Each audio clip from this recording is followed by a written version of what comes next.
নমস্কার। আজ 15ই আগস্ট বিপ্লবী অরবিন্দ ঘোষের জন্মদিবস। তাকে নিয়ে কিছু কথা। আলিপুর বোমা মামলায় গ্রেপ্তার হলেন অরবিন্দ ঘোষ। তিনি ধরা পড়েন 48 নম্বর গ্রে স্ট্রিটের বাড়িতে। সেদিন তাকে গ্রেপ্তার করতে পুলিশের সঙ্গে গিয়েছে এক ইংরেজ অফিসার। ঘরের চারদিকে তাকিয়ে সে তো হতভম্ব। আর ঘরের মেঝে মাদুর পেতে শুয়ে আছে যে লোকটা, কে সে? অরবিন্দ নাকি? হ্যাঁ, আমি অরবিন্দ ঘোষ, বললেন সেই মেঝে শুয়ে আছে যে লোকটা। ইংরেজ অফিসার তাকালো পুলিশের দিকে।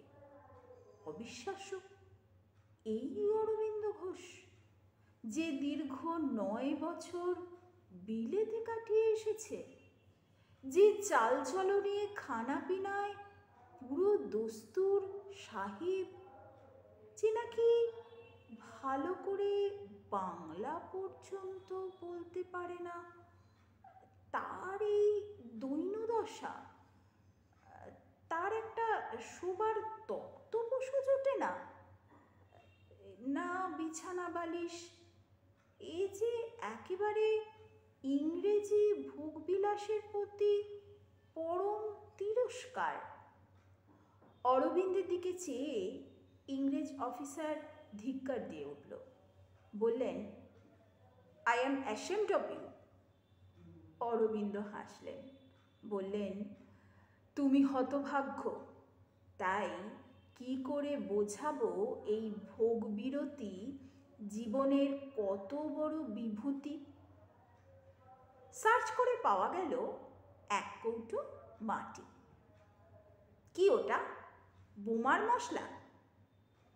তার চেয়েও মারাত্মক, বললেন অরবিন্দ। কি? অফিসার আঁতকে উঠলেন। দক্ষিণেশ্বরের মাটি। তার মানে? তার মানে রামকৃষ্ণ পরমহংসের চরণ ছোঁয়া তীর্থরেণু। অফিসার বললেন, বোমার চেয়েও মারাত্মক কেন? তার প্রতি ধূলিকণাই এক একটা বোমা। আর তার সবচেয়ে বড় বোমাটার নাম শোনেননি?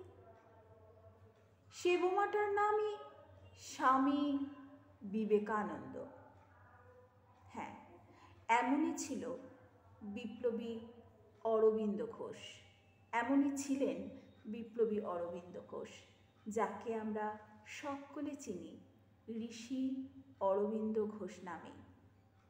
আজ স্বাধীনতার পুণ্য দিনে তাঁর 152তম জন্মদিবসে আমার বিনম্র শ্রদ্ধাঞ্জলি।